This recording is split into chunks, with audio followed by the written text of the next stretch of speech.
Talent plus attitude plus confidence. दोस्तों अगर ये तीनों चीजें मिल जाए तो मिरेकल हो सकता है, चमत्कार हो सकता है। आइए मैं आपको समझाने की कोशिश करता हूँ। रामायण एक ऐसा ग्रंथ जिससे बहुत कुछ सीखा जा सकता है। सामने स्क्रीन पे आप दो पिक देख रहे हैं। कौन ज्यादा टैलेंटेड था?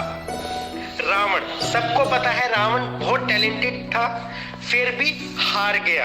यानी से एक चीज क्लियर है कि टैलेंट हार सकता है। अब आगे सुनिए, कुछ सीखने की कोशिश कीजिएगा। दोनों भाई राम लक्ष्मण अकेले घूम रहे हैं। बीवी कोई उठा के ले गया, सीता माता को कोई उठा के ले गया, वापस लेके आना है। पता नहीं कौन ले गया, कहां ले गया। ढूंढना शुरू किया।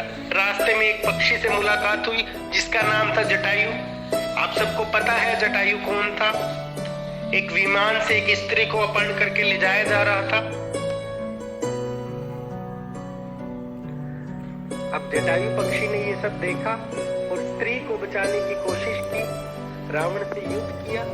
रावण ने अपनी तलवार से उनके दोनों पर काट दी और जटायु महाराज जमीन पे गिर गए और रावण सीता का अपहरण करके ले गया। अब राम लक्ष्मण जी सीता माता को ढूंढते ढूंढते एक रास्ते से निकल रहे थे कि जटायु महाराज से उनकी मुलाकात हुई। राम जी ने पूछा कि महाराज आपकी ये हालत कैसे हुई? तो उन्होंने बताया कि एक स्त्री को अपहरण करके ले जाया जा रहा था। मैंने युद्ध किया, उसमें मेरे पर काट दिए गए और मैं जमीन पे गिर गया। अब महाराज ने पूछा श्री राम से कि आप कौन? तो उन्होंने बताया कि हम राजा दशरथ के पुत्र हैं और हमें 14 साल का वनवास हुआ था। 13 साल हमारे निकल गए, अब ये आखिरी साल था और हमें हमारी पत्नी सीता नहीं मिल रही। तो जटायु महाराज ने बताया कि विमान में रावण उसे दक्षिण दिशा की ओर उठा के ले गया। मैंने बचाने की कोशिश की पर मैं बचा नहीं सका। अब जटायु महाराज को प्राण छोड़ने थे और राम जी की गोद में मरे तो उनको पता था कि स्वर्ग में जाएंगे।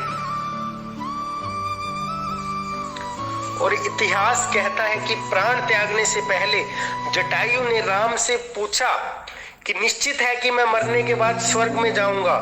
और जैसा कि तुमने बताया कि तुम्हारे पिताजी का भी स्वर्गवास हो गया, वहां पे उनसे मेरी मुलाकात हो गई।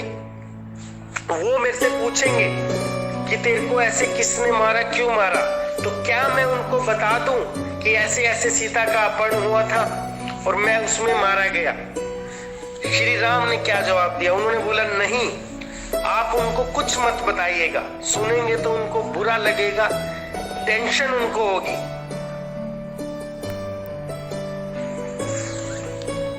अब देखिए कहानी से क्या सीख सकते हैं नेटवर्क मार्केटिंग के लिए।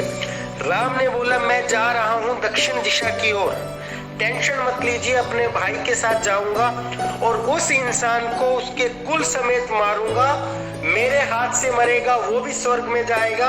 मेरे पिताजी से उसकी मुलाकात होगी। उधर पिताजी उससे पूछेंगे कि तूने ऐसा क्या किया कि राम ने तेरे को मारा। वो खुद बताएगा कि मैंने क्या किया था और राम ने मुझे क्यों मारा। आप समझिए कॉन्फिडेंस क्या रहा होगा।